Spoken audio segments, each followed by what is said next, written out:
Noise সচেতনতা শিবির Rotary Club of Bardhaman গ্রেটারের বর্ধমান শহরের কার্জন গেট চত্বরে অনুষ্ঠিত হয়ে গেল শব্দ দূষণ সম্পর্কিত সচেতনতা প্রোগ্রাম আয়োজনে rotary Club of Bardhaman greater. এদিন 26শে এপ্রিল 2025 রবিবার শব্দ দূষণ সম্পর্কে সাধারণ মানুষকে সচেতন করা এবং তাদের মধ্যে ইতিবাচক পরিবর্তনের লক্ষ্যে এই সচেতনতা শিবিরে মাইক বাজানোর ফলে শব্দ দূষণের কুফল সম্পর্কে সচেতন করা হয় এবং নিজেদের কানের যত্ন নেওয়া ও শ্রবণ ক্ষমতা ঠিক রাখার জন্য প্রয়োজনীয় পদক্ষেপ নেওয়ার আবেদন জানানো হয়। একই সঙ্গে এই দিন উপস্থিত সাধারণ পথচারীদের জলের বোতল এবং শব্দ দূষণ সম্পর্কিত সচেতনতা লিফলেট বিলি করা হয়। অকারণে গাড়ির হর্ন না বাজানো, অনুষ্ঠানে মাইক লাউড স্পিকার নিয়ন্ত্রণ সীমার মধ্যে বাজানো, দীর্ঘক্ষণ কানে ইয়ারফোন না লাগিয়ে রাখা, কানে তেল, তুলো, পালক, কাঠি ইত্যাদি না দেওয়া, এই সমস্ত বিষয়ের উপর বিশেষভাবে আলোকপাত করা হয় এদিনের প্রোগ্রামে। রোটারি ক্লাব অফ বর্ধমান গ্রেটারের এই নো নয়েজ প্রোগ্রামে উপস্থিত ছিলেন জেলার CMOH সাহেব doctor Jayram Hembram, president Rotarian doctor Manoj Mukherjee, doctor Asim Sarkar, doctor Chandrajit Kundu, doctor Chandan Roy, doctor Shrutiranjan Pramanik, doctor Sukanta Sarkar, আইনজীবী শেখর মুখার্জি, ডক্টর সুচন্দ্রা বিশ্বাস, ডক্টর সংঘমিত্রা ভৌমিক এবং সমাজ সেবার সঙ্গে যুক্ত রোটারি ক্লাবের বিভিন্ন সদস্যগণ। গাছ কাটলেই শুধু দূষণ হয় তা নয়, মরা গাছ রেখে দিলেও দূষণ কম হয় তাও নয়। কিন্তু আরেকটা জিনিস আমাদের মাথায় খুব কম আছে, সেটা হচ্ছে যে শব্দ দূষণ। শব্দ দূষণ কতটা ক্ষতিকারক সেটা আমাদের অনেকেরই জানা নেই। এটাকে ইংরেজি ভাষায় হংকিং বলে, সাহেবরা এটাকে হংকিং বলে, এবং ওদের দেশে হর্ন বাজালে পানিশমেন্ট হয়। কারণ আমরা জানি কোনো নার্ভে যদি আমরা কোনো ক্ষতি করি, নার্ভ কিন্তু রিকভারি হয় না কোনো রকমভাবে, আর সেটা ফিরে পাওয়া যায় না। এই হর্ন থেকে মানে বেশি হর্ন বাজানো থেকে যে ক্ষতিটা আমাদের কানে হয় সেটা নার্ভের ক্ষতি হয়, এবং সেই ক্ষতিটা আর আমরা কিছুতেই রিকভার করতে পারি না, কোনো ওষুধ বা ডাক্তার কোনো কাজই করে না। এবং আমাদের একটা হ্যাবিট আছে, আমরা যদি সিগন্যালেও দাঁড়িয়ে থাকি 2-3 বার হর্নটা বাজিয়ে দিই, যেটা আমাদের প্রয়োজন নেই।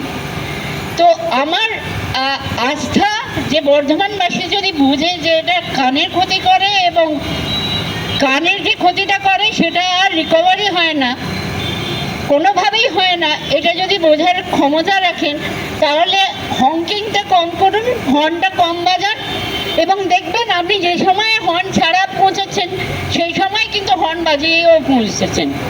সেই জন্য আমার অনুরোধ সবার কাছে যে হর্ন বা যে কোনো শব্দ দূষণ থেকে দূরে থাকুন এবং আমাদের নিজেদের মঙ্গলের জন্যে এইটুকু চেষ্টা করুন। এটা আমাদের ছোট প্রয়াস, কিন্তু আমরা চেষ্টা করছি এটার একটা অ্যাওয়ারনেস আনতে। Thank you very much. এই ধরা যাক এই কার্জন গেটের মুখে আমরা যখন ট্রাফিক সিগন্যাল আছে দেখি যে পরপর গাড়ি দাঁড়িয়ে আছে, তার মধ্যে কিছু গাড়ি থেকে দেখা যায় অনবরত হর্ন বাজিয়ে চলেছে। আচ্ছা বলুন তো, এটা কি কোনো প্রয়োজন আছে? কারণ সামনের গাড়িটি এগোবে কি করে? সে তো একটা সিগন্যালে একটা বাধ্যতামূলক একটা নিয়মের জন্য সে আটকে আছে। How he can pass through that signal? কাজে আমরা যে পেছনের ব্যক্তি যারা ক্রমাগত হর্ন বাজিয়ে যাচ্ছি, এটা কি কোনো প্রয়োজন আছে? এটা অপ্রয়োজনীয় নয় তো। কাজে এইরকম দেখা যায় আমাদের ব্যবহারিক ব্যাপারে আমরা প্রতিনিয়ত এই ধরনের একটা মনোভাব নিয়ে হর্ন বাজাই, যেটার প্র্যাকটিক্যালি কোনো প্রয়োজন হয় না।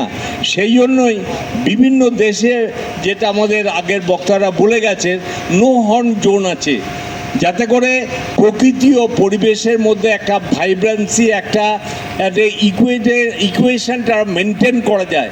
যার জন্য দেখবেন আমরা এই কালী পুজোর আগে দেখি পেপারগুলো খুব লেখে যে এত ডেসিবেলের ওপর যদি পটকার আওয়াজ হয় তাহলে সেগুলো নিষিদ্ধকরণ হবে, এবং সরকার দেখা যায় যে বিশেষ বিশেষ অকেশনে তারা এগিয়ে আসেন এবং এই বাজিগুলোকে, যেগুলো নিষিদ্ধ বাজি বা পটকা জাতীয় জিনিস, সেগুলোকে তারা কনফিস্টিকেট করেন। কিন্তু এটা তো সাময়িক ব্যাপার। আমরা যদি সোশ্যাল অ্যাওয়ারনেস না তৈরি করতে পারি তাহলে এটার যে কি ভয়াবহ এফেক্ট সেটা বোধহয় আমরা যতক্ষণ না নিজেরা আমরা শুনতে না পারি, অর্থাৎ কানের শ্রবণ শক্তি হারাই, বা আমাদের কার্ডিওভ্যাসকুলার প্রবলেম হয় বা অন্যান্য মেন্টাল এই প্রবলেম হয়, ততক্ষণ পর্যন্ত আমরা অনুভব করি না এই সাউন্ড পলিউশনের এফেক্টটা কত তীব্র বা কত ইন্টেন্সিভ।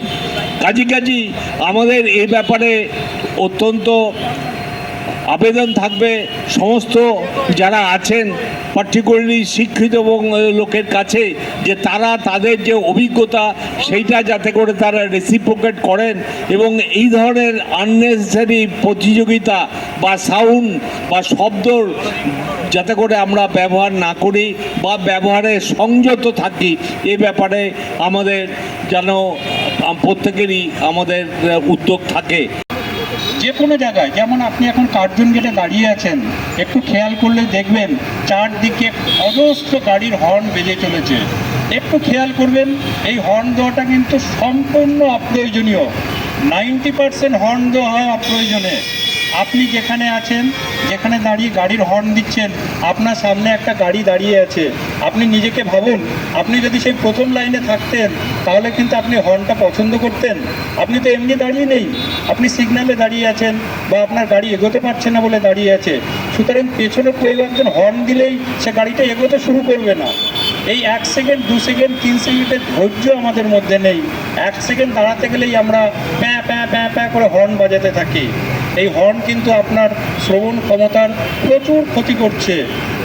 দিনের পর দিন এই ক্ষতির স্বীকার করতে করতে আপনার শ্রবণ ক্ষমতা দীর্ঘস্থায়ীভাবে এবং পার্মানেন্টলি নষ্ট হয়ে যাবে। তখন আপনি আর ভালো শুনতে পাবেন না। তখন একমাত্র উপায় থাকবে কানে শোনার মেশিন নেওয়া। সেই জন্য আমরা এই মঞ্চ থেকে বলতে চাই যে অপ্রয়োজনে গাড়ির হর্ন দেবেন না, অপ্রয়োজনে গাড়ির হর্ন বাজাবেন না। এবং এই শব্দ দূষণের আর একটা বড় জায়গা হলো ডিজে সাউন্ড। যে কোনো বিয়ে বাড়ি বলুন, পুজো পার্বণ বলুন, সে আপনি ঈদ মহরম বলুন, অথবা মনসা পুজো, রামনবমী বলুন, অথবা যে কোনো পুজোর অনুষ্ঠানই বলুন না কেন, শব্দ ছাড়া কিছুই সম্পন্ন হয় না। এবং এই শব্দ কিন্তু শ্রুতিমধুর স্বাভাবিক শব্দ নয়। বেশিরভাগ সময়েই এই ডিজে সাউন্ডগুলো অত্যন্ত বিরক্তিকর এবং মানুষের সাধারণ যে শোনার ক্ষমতা তার উপর দিয়ে বেরিয়ে যায়। মানুষের সাধারণ ক্ষমতা সাধারণত 40 থেকে 50 ডেসিবেল এর মধ্যে থাকে, কিন্তু দেখা যায় যে এই ডিজে সাউন্ডগুলো 80, 85, 90 ডেসিবেল ক্রস করে যায়, মানে যেখানে গিয়ে আপনার কানের অসুস্থতা তৈরি করে। আপনার কান যে অংশটা ব্রেনের মধ্যে থাকে, মানে অন্তঃকর্ণ, সেটা কিন্তু খুব সেন্সিটিভ জায়গা হয়। সেখানে শব্দ যদি 80, 85 ডেসিবেলের উপরে পৌঁছতে থাকে, তাহলে কিছুদিন পর আপনি বধিরতার শিকার হবেন। এবং দীর্ঘকাল ধরে এই রকম শব্দ দূষণের মধ্যে থাকতে থাকতে দীর্ঘস্থায়ী বধিরতা আপনাকে আক্রমণ করবে এবং আপনার শ্রবণ ক্ষমতা নষ্ট হয়ে যাবে। সুতরাং এই মঞ্চ থেকে আমরা এই বার্তাই দিতে চাই যে আপনারা যত্ন সহকারে শুনুন এবং কান এবং শ্রবণ ক্ষমতার যত্ন নিন। অনির্বাণ রায়ের রিপোর্ট, সোজা কথা নিউজ, পূর্ব বর্ধমান।